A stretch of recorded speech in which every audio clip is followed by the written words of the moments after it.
तेजोमय. आज मी एक चारोळीचे वाचन करणार आहे. त्याचं शीर्षक आहे तेजोमय.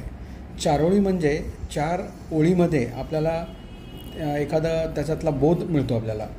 उदाहरणार्थ आता आपण तेजोमयमध्ये आपल्याला काय बोध मिळतो ते बघूया आपण. विज्ञानाची कास धरुनी, विज्ञानाची कास धरुनी अज्ञान अंधकार दूर सारूया. विज्ञानाची कास धरुनी अज्ञान अंधकार दूर सारूया. कणाकणाने ज्ञान वेचुनी, कणाकणाने ज्ञान वेचुनी जीवन तेजोमय करूया. हे होते चारोळी. बाणा.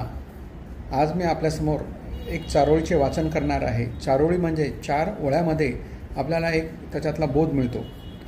आदर्श आहे माझ्यासमोर, आदर्श आहे माझ्यासमोर सावित्री आणि जिजाऊंचा.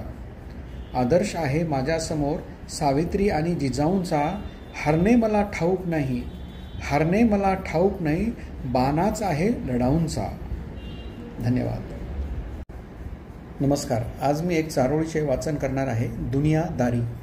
चारोळीमध्ये 4 ओळ्यामध्येच आपल्याला एक बोध प्रबोधन मिळतं. दुनियादारी. बऱ्या वाईटाची समज असावी, बऱ्या वाईटाची समज असावी, उथळपणा नसावा वागण्यात. बऱ्या वाईटाची समज असावी, उथळपणा नसावा वागण्यात. ज्या समज दुनियादारीची, ज्या समज दुनियादारीची तोच यशस्वी होतो जीवनात. धन्यवाद. मित्र हो, मला काही चारोळी आवडलेल्या चारोळींचे मी वाचन करणार आहे. पाऊल टाकताना, पाऊल टाकताना बिनधास्त तू जग, पाऊल टाकताना बिनधास्त तू जग, जगताना मात्र जगाकडे, जगताना मात्र जगाकडे जरा डोळेसपणे बघ. धन्यवाद. मित्र हो, मला काही आवडलेल्या चारोळींचे मी वाचन करणार आहे. अभिनय. आजकाल लोक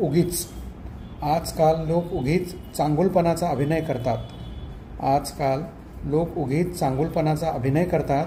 मनातील अंतर्भाव लपत नाहीत, मनातील अंतर्भाव लपत नाहीत. नेमकं हेच ते विसरतात.